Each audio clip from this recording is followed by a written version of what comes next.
بسم الله الرحمن الرحیم. زما نوم شهنام خان دی او زه هیومن رائټس اکټیویسټ یم.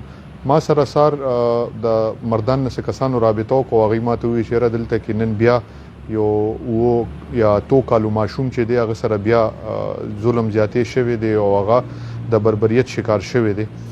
ما هغه فیملی سره رابطې کوشش وکړو چونکې د ماشوم پلار چې دی هغه هم بهر دی او دا ماشوم تر کر روانو په لاره یو موټر سایکل والا ودرېدو. هغه درته وویل چې ته چېرته دی؟ ده ورته زه ترک ځم. هغه ورته ته راځه ما سره کښېنه زه به درله لفټ درکړم لاره کې به دې زه کوز کړم. دا ماشوم یې لاره کې بل طرف ته بوتلی دی او ده سره زیاتې کړې. د هغه ویډیو زه تاسو سره شیر کوم چې کوم کې هغه ماشوم دا اقرار کوي چې یاره دې سړي ما سره دا زیاتې وکړو. هغه کس چې دی نو زما په خیال هغه کس بیا تښتېدلی دی. دې وخت کې ماشوم میډیکل ریپورټ دپاره هاسپټل ته پولیس بوتلی دی. امید لرم چې دا هلک چې دی نو دا به ګرفتار شي. خو دې کې مین خبره دا ده چې یاره زمونږ په معاشرې کې دا داسې قسمه زیاتې او دا داسې قسمه ظلم ولې روان دی اخر؟ ځکه اوسه پورې یو کس ته هم داسې سزا نه ده میلو شوې چې موږ دا ووایو چې دا د عبرت نښه جوړ شو او د دې د وجې په معاشره کې یو بدلون راغو. زه تاسو ټول ته دا یو ریکویسټ کوم چې مهرباني وکړئ په خپل بچو باندې په خپله نظر ساتئ ځکه چې دا زموږ هم ذمواري جوړیږي چې موږ په خپل ارد ګرد غلط خلک پرېنږدو او د غلط خلکو موږ نشاندهي وکړو. زه تاسو سره ریکویسټ کوم چې موږ ټول د ماشوم دپاره اواز اوچت کړو چې د ماشوم سره کوم خلکو زیاتې کړې دی چې هغه خلک زر تر زره ګرفتار شو د ماشوم ته انصاف ملي.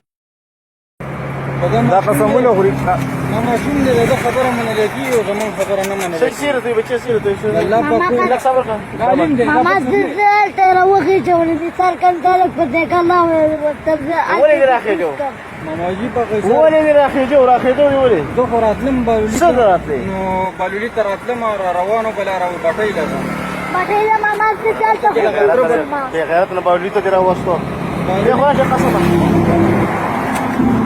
هغه چې نمبر راوړ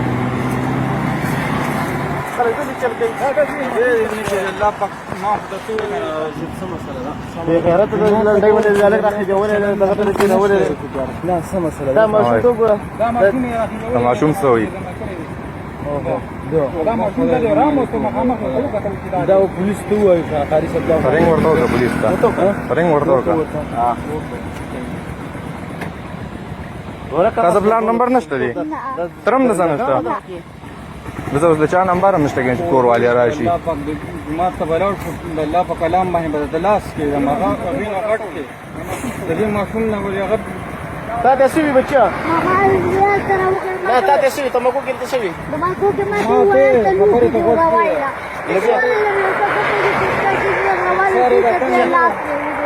بیا کون ہے ٹکلا رمق مقدوع پرشیا